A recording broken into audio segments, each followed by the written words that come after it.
And there are absolutely so many different types of intimacies, like we were discussing, that it is just one track mind, that people just, when it is intimacy, we are only thinking of physical intimacy. But here there is, say, emotional intimacy, where you are actually sharing your deepest thoughts, your deepest beliefs with somebody. There is physical intimacy, where it is holding, cuddling, yes, love making, eye contact. Eye contact is huge. Have you noticed that when you're angry with somebody, you will not make that eye contact? You'll try and avoid eye contact. And when you're in love, when you're in love with your mother, your father, your significant other, your siblings, your grandparents, and that's the time when you will always keep that eye contact.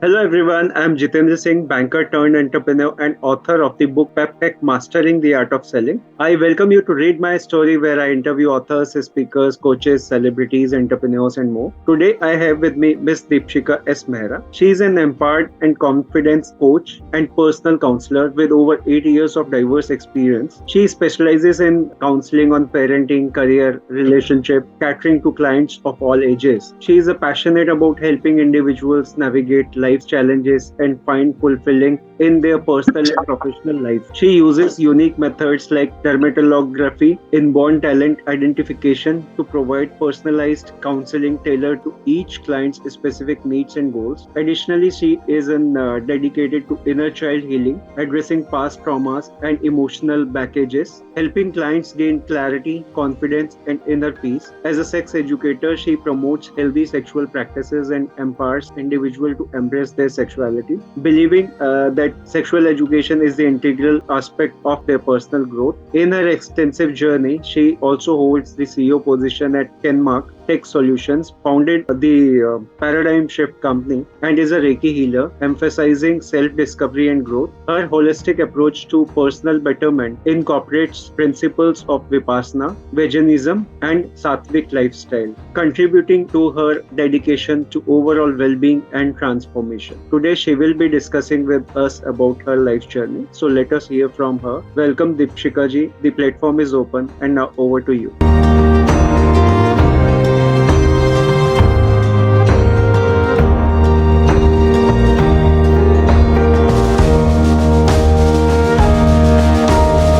Namaste, everybody. Thank you so much, Jitendra, for giving me this opportunity.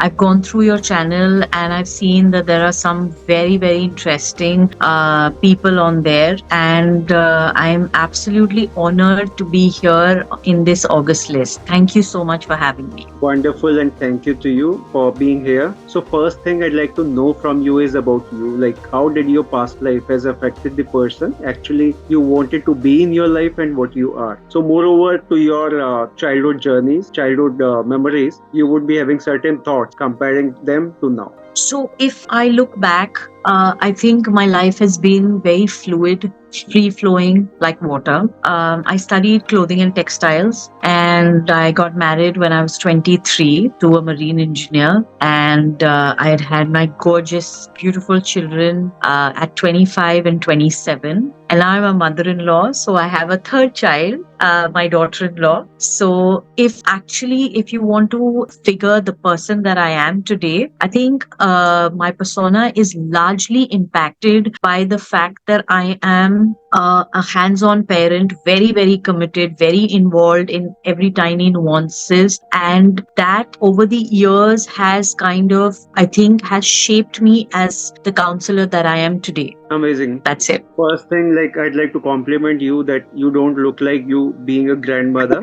at all. Not grandmother, mother-in-law. अभी grandmother बनने में time है.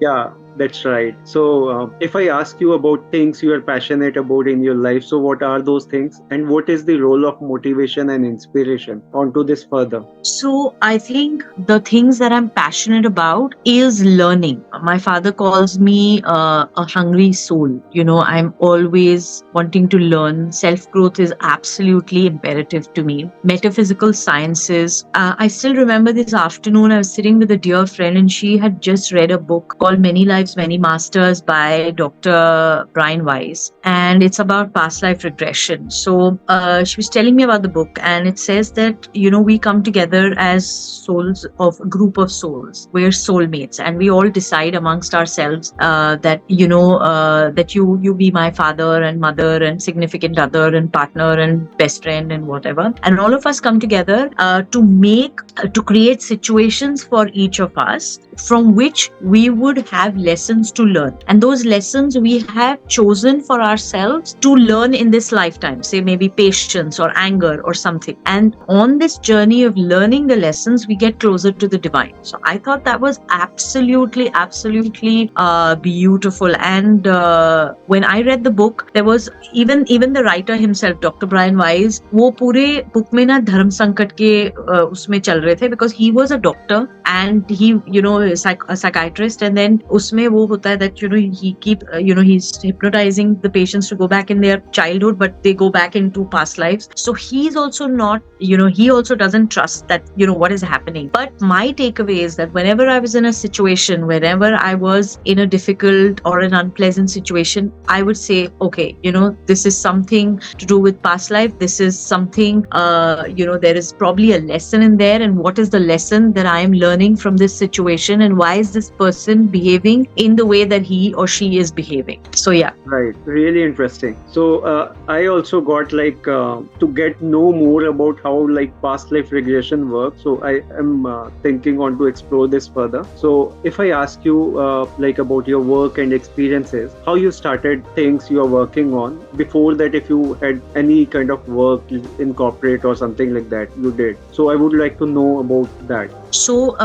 we have a family business which is still on, Kenmark Tech Solutions, like you said. So this is a marine engineering company, and we are into repairing and reconditioning of shipping spare parts, marine diesel engine spare parts. We have verticals where we have our teams at power plants, and they are there for operation and maintenance. So in 2014, okay, before that, I realized that innately I'm a healer when I did Reiki. This is about 28 years back. And that's when I realized I'm an empath. I feel a very strong urge to make things right, to fix things. 2014, I joined Brain Secrets as like you said, dermatoglyphics. So this is basically dermatoglyphics inborn talent analysis. So here we take the fingerprints of the people to understand the complexities of the human psyche, the nature, the personality, and emotions and thoughts. So this is basically that. I'm a founder of the page, theparadigmshift.co. This was formed in the pandemic to kind of, interview people from different walks of life. I'm an empowerment and a confidence coach, where the areas of expertise is sex ed, anger management, understanding the tiny nuances of the human psyche by transactional analysis, inner child healing, and did I miss out everything? I am like, there's so many things. Okay. And basically right now, my latest thing is that I've just finished, learning to be a life coach certified by the International Coach Federation. So yeah, I'm looking forward to doing this. And coaching and counseling can be two such different things, I've realized, because, in counseling and, I think Indians at large, we're very, we have a, what do you say? We have a nuska for everything. Like you come and say you have a headache, and I'm like, acha ye kha lo, ye point daba do, ye chai pee lo, ye pani pee lo, ye kar lo, ye stretch kar lo, and all that. And counseling is okay. It's not so much giving gyans and nuskas, but it is basically about, turning around the person, making them think. But coaching, you can't even borderline suggest to the person. You have to make him or her understand from their insides what they're feeling. So this is going to be a tough journey of unlearning. So, this is going to be a tough one. And by incorporating the principles of Vipassana, my vegan lifestyle, and some of the sattvic principles, I think I start the, inner growth, and I have started my inner growth, and I am moving inside. And I think that's a very beautiful journey. Amazing. And you highlighted that taking fingerprints, we can understand person's personality also. That is kind of Absolutely. a new thing which I came across to know. So amazing.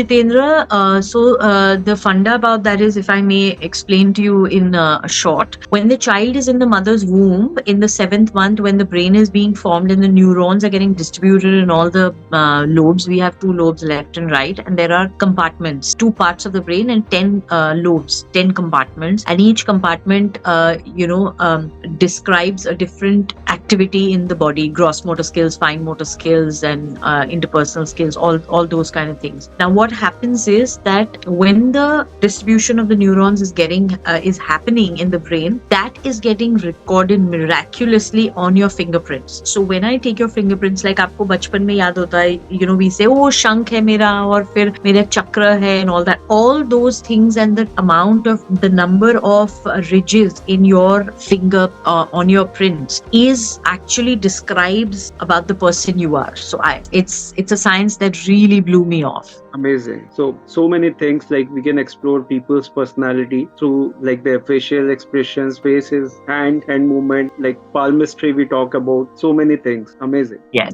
So now, if I ask you about your vision, mission, and goal in life for next 5 to 10 years from now, so what would that be? I think clearly my mission is to bring a paradigm shift in the various walks of life. So in self and in the society.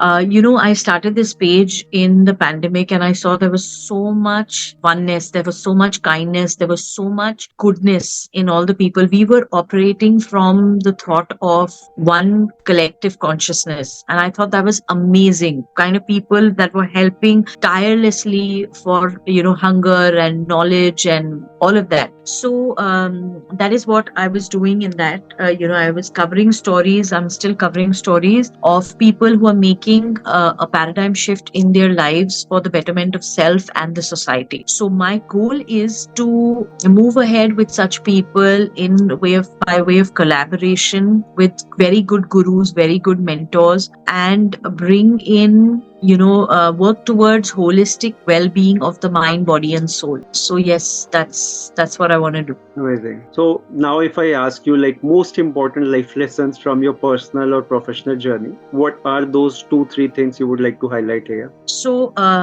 most importantly, I think everything happens for a reason. I think that is so huge. Like I can say, I think I told you also when we were having this chat about that both my life interests have been, always moving together. Like I took an admission in arts. I was supposed to study psychology, English, eco, and Mandal Commission happened and the strike was happening. And then I moved to another city and I did clothing and textiles because that was my other passion, fashion, designing and everything. And I went into that all throughout the college life. I was organizing fashion shows, I was training models, and life was, I think, if I look back, the lessons that life was teaching me was, I was garnering my skills, organizational skills, training skills, being a people's person, and just getting creativity. Creativity is huge in these things. And, bringing an event to a grand success. I think I was, getting all of this. Then in 2012, along with the marine engineering family business, that I had no choice because that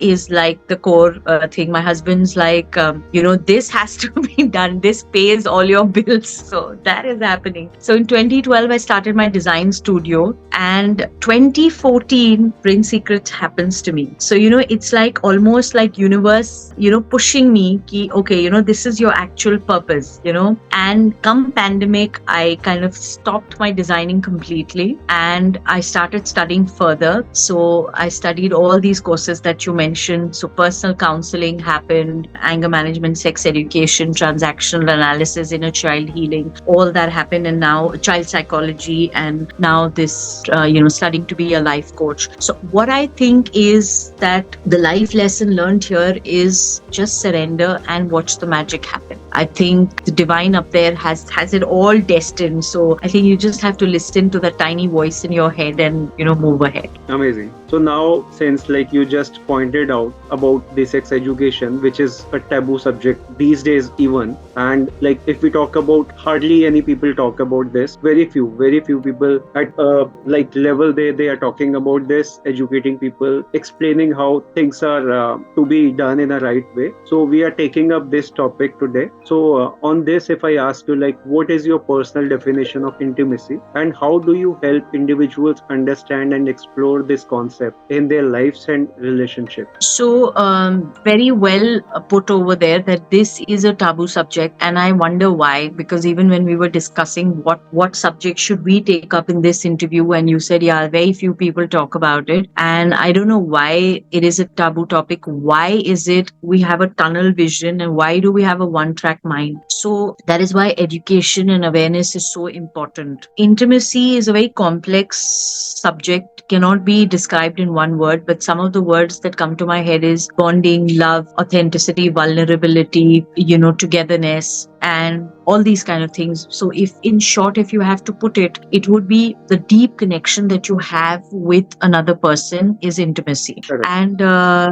why the awareness is so important, you'll not believe that just the other day this friend of mine was saying that one of her daughter has this child who's moved from another school, and this is all of in the second standard. So you are what, 6, 7, and they had to move her. Her parents had to move her from this school to the other school, is because she was tomboyish and she was traumatized by the other 6, 7 year olds. For they told her, don't come in this bathroom. This is girls' bathroom, and you go into the boys' bathroom. 6, 7 year old children. So it was when I heard about it, I was so I was amazed at even little children, how they have stereotyped things in their heads, and she's wearing a dress, she's coming, somebody who has a short hair is not a boy. Correct. So anyway, let's not so inclusivity is a big thing, but it gets complicated, so that'll need a whole new talk by itself. So yeah. And yeah, you said, how does one bring educate people about intimacy is just making people aware about what is intimacy, what are the benefits, what are the different types of intimacies, and how does one understand their own intimacy needs and desires. How does one communicate? In our workshops, we do these trainings where they're taught about how the communication skills to actually bring your needs and desires to the other person, and then we provide them with the tools and resources for maintaining these intimacies, needs and desires. So yeah, that is pretty much. Correct. And people think that intimacy means the physical activity, which is actually not.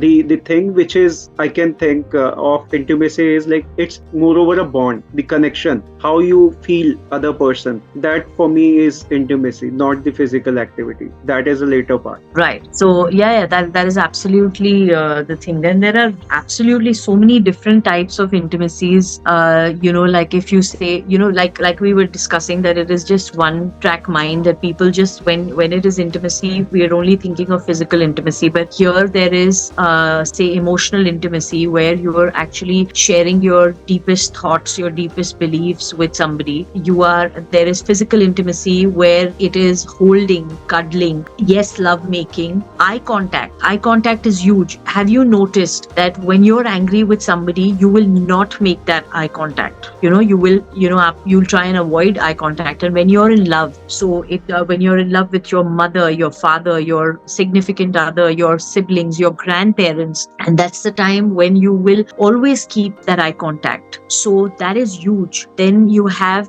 spiritual intimacy, where you're sharing your deepest beliefs and all kinds of things that spiritually what you believe in. And you have intellect intimacy, where you can discuss anything, areas of common interest. So that is you're talking about food, you're talking about sports, you're talking about current affairs, politics, whatever have you. That is so important. Like you've seen that ad, har ek friend zaruri hota hai. So that is so important, because it puts a lot of pressure on one person it could be your partner, it could be your friend, that we probably expect so much out of them that, oh, if I have a spiritual connect with you, why don't you know what's happening in the cricket match today? I do not enjoy sports. That is the thing, that okay, if I have intelligence, they're two different things. So that is very, very important to understand. There should not be this is what we also teach in our workshops, to manage your expectations. You cannot have everything coming out of one person. Now, very interestingly, there was a discussion in another time when we were all sitting, and this child questions her mother that, Mom, Draupadi had 5 husbands, and that's so bad, na? So we actually were perplexed, because we were like, okay, and we didn't know the backstory. I mean, we knew the story of how Draupadi got to the 5 Pandavas. So apparently, when we Googled this,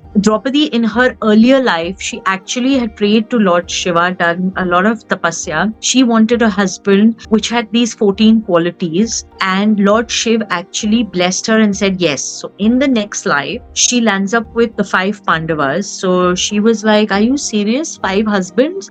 So he actually said that these 14 qualities that you have asked for cannot be in one person, and if that quality, all the 14 qualities that you've asked for are in one person, it will be an imbalance to the society. So that also kind of says har ek friend zaruri hota hai. So that is also intimacy. It's not just physical intimacy, it is so many other things put together. Correct. You rightly pointed out. And if we get into this further, like how we can build a deeper connection with oneself, like ourselves first and others also, how it can help. Yeah. So I always believe that you have to fill your cup. You cannot be an incomplete. Okay, don't want to put that pressure that, you always have to be complete. You can be you can do what you want. But, even if you are in a space where you feel that you are not, you don't have people around you, and you just fill your cup, and that cup is filled by things that you love to do. So it can be reading, it can be trekking, it can be, just probably being on social media and going and scrolling hours through all the different in areas of interest that you like. So I think if you fill your cup, and that's when it can overflow onto others, and that's how you can spread love and you can be a better person. Correct. So once you start loving yourself, that gives you an edge that you can love others also in the same fashion. Absolutely. Self-love is absolutely very, very important. Right. So intimacy, if we talk about, plays an important role for both relationship and marriage. Can you share some of the insights on how important it is for maintaining a healthy and lasting connection? Absolutely. So, there's a funny stats that intimacy constitutes only 10% of the marriage. But if it is absent, this is the fun fact, but if it is absent, the physical intimacy, if it is absent, it constitutes the whole 100%. Then it becomes all about it. Because, say, supposing there was this client of mine that, the entire day her partner would always be screaming at her child, for something or the other, reprimanding the child, correcting, ye nahi hua, and all that. And then slowly she noticed that she just could not, she was so angry, she would not say it. She would say it when she had to, but she would not say it as much. And then what happened was, slowly she started distancing herself from her partner, because she could not take that anymore. Because, this is a mother, and her child had been, constantly being reprimanded and corrected. She was like, okay, that's it. And actually the physical intimacy with her partner just went away. So this is very, very important. So intimacy promotes communication. Intimacy promotes, you imagine a long hug, okay, a long warm hug. The love hormone, the oxytocin that is produced by it is, promotes so many, it just promotes a very healthy person. It promotes, if you see, like, say, in motherhood, it promotes breastfeeding. In the labor, it produces, oxytocin, contraction or these things. It helps in contractions. It helps in controlling the bleeding after the delivery, after the birth of the baby. It helps in cardiovascular health. It helps in trust, building trust. It helps in betterment of relationships, healthy relationships. So the list is it's long. It's absolutely very very long. It helps. It even helps boost immune systems. So the kind of things that intimacy can do. So this is okay. Marriage. Your question was about intimacy in marriages. So obviously your life continues with marriage, and then when intimacy happens on all the levels, it just promotes good health. Right. Yeah. So you also mentioned that external factors also play an important role, which creates a tension or a stress between the relationship, and that Yeah. leads to a lesser intimacy between partners. And also Yeah. sometimes they kind of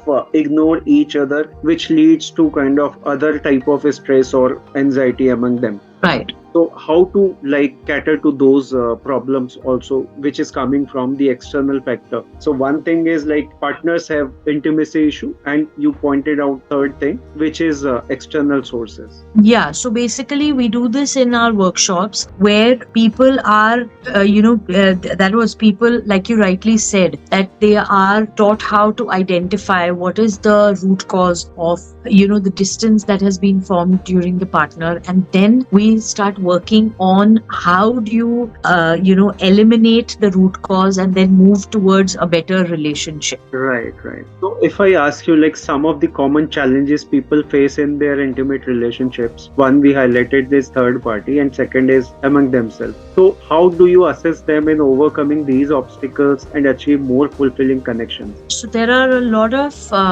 challenges in this field. The barriers that are formed in intimacy are usually because of past hurts, traumas. In my inner child work, there was this.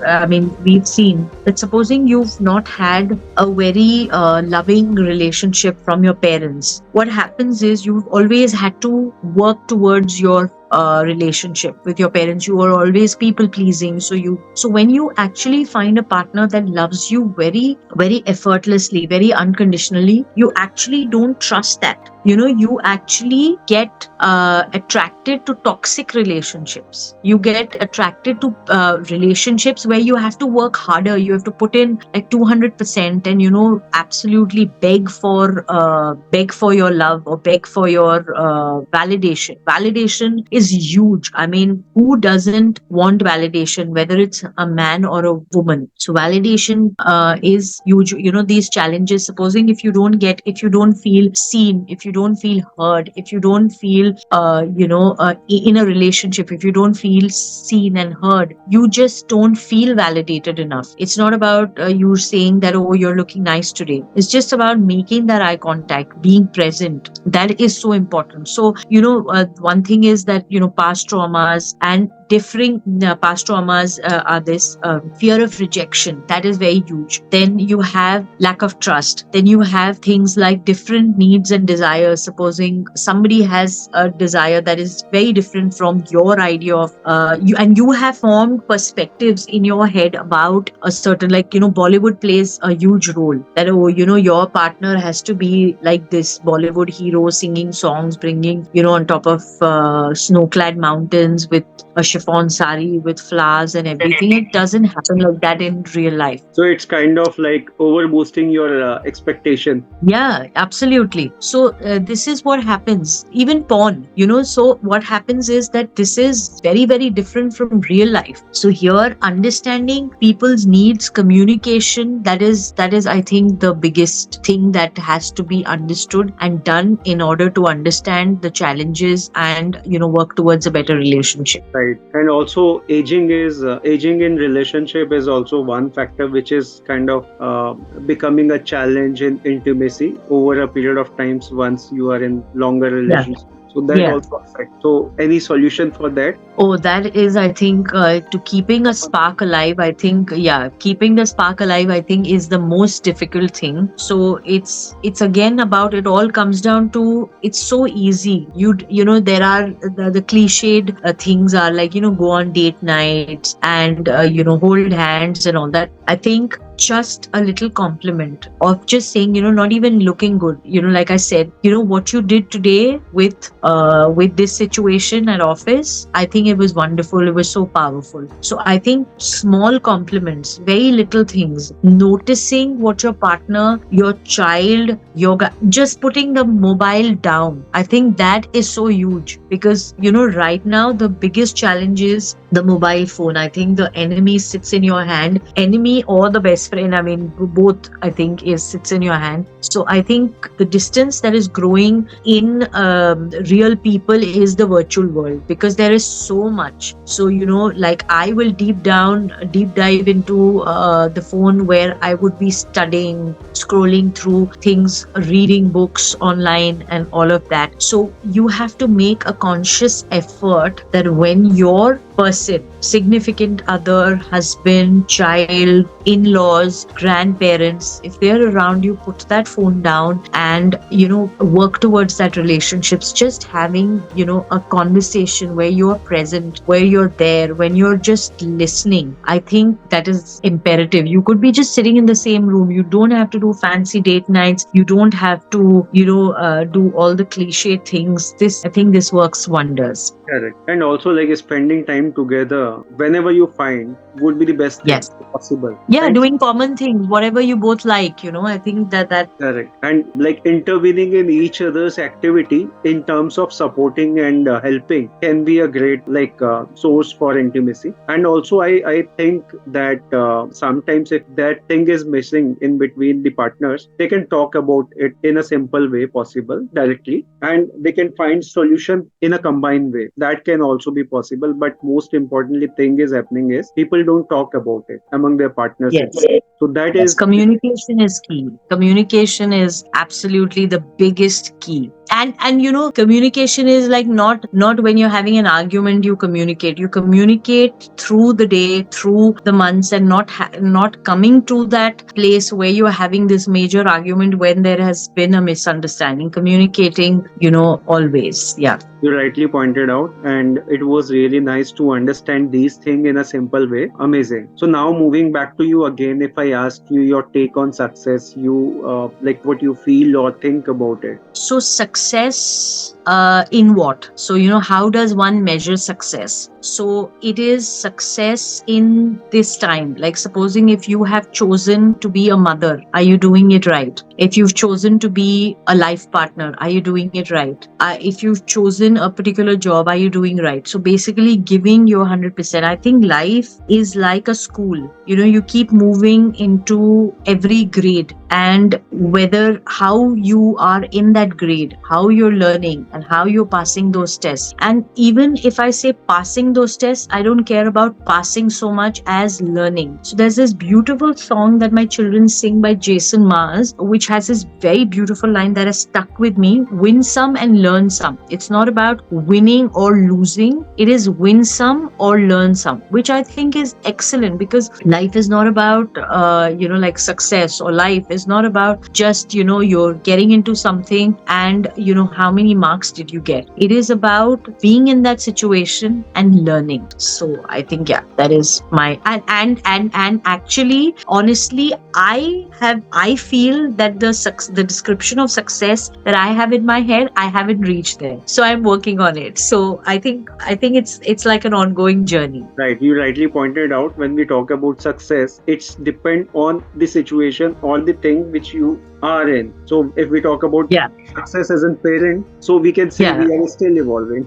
So we are still Yes, learning. absolutely. And if we talk about Absolutely. relationship with partner, it's still evolving, it's still learning new things. So amazing. Right. Nice thought. So now if I ask you any message or advice you would like to share with our viewers and listeners. Just that what we've been saying all throughout, that whatever relationship that you chose to be in, whether it's your significant other, whether you as a parent, you with your child, with your in-laws, with your grandparents, at office, with your best friends, wherever you choose to be, just be present, be fully aware, be mindful, make that eye contact, and give it your best shot. And like, then coming back to what you said about self-love, I think that is so important. Like when you're in the plane and the air hostess says, put the oxygen mask to yourself first and then help others, fill your cup. And that's very important. If you fill your cup and you're full of love, then you will attract people which will be full of love, and there will be love to give. And even if they are not, I mean, now I don't want to sound that you will attract only those kind of people. Even if you attract broken people, there will be so much love to give. And I think that is my message, and just grow and learn, like ikigai, that is this Japanese term. Keep your ikigai alive. There's no age for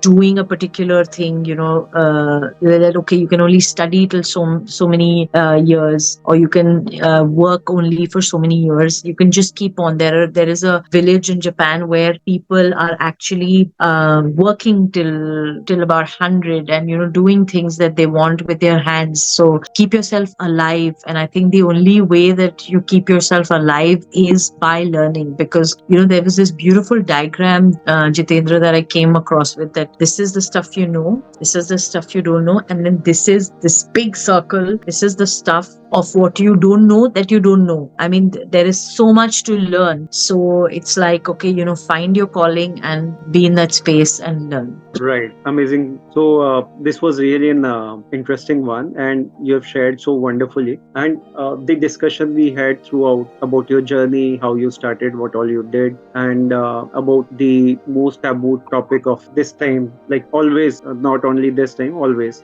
which is intimacy, sexual education. So people are still like looking it as a taboo subject, and they don't talk about it, which is I think should be changed, and they should start talking about this topic within their partners, friends, family, wherever, and they educate not only themselves first but everybody around also, because that will help them to make their relationship better with all the people around, and also their partners, more importantly. So Yes. that can help them like, because that is the person you stay most of the time with, like most of your life you stay with your partner. So if you have a better intimate relationship with them throughout, so that relationship would be more fulfilling, more exciting and enjoyable, and you also kind of have that what we call it as charisma throughout, and that would be wonderful thing. So thank you so very much, Deepshikha ji. It was really a wonderful session with you, and I really enjoyed the conversation, and looking forward to hear more from you again soon. Thank you so very much. Thank you so much, Jitendra. And I would like to tell your viewers that we are probably, I don't know when this episode will be viewed, and this is also for your information. We are going to have a webinar on intimacy very soon, end of November or beginning December. And I hope that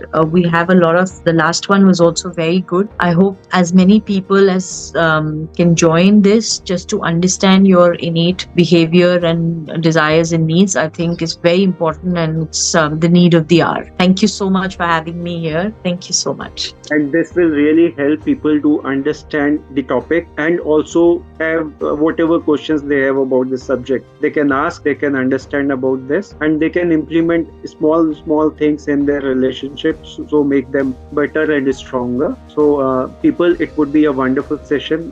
Do attend it, and also I will share your social media link along with the interview, so that people can be in touch with you, take your help and guidance, and attend your program, more importantly. So guys, don't forget to check that out too. Thank you so very much everyone for watching and listening. I hope you all must have gathered a lot of information and enjoyed watching it. Don't forget to like, share and subscribe, comment also, and have a good time. Thank you and bye bye.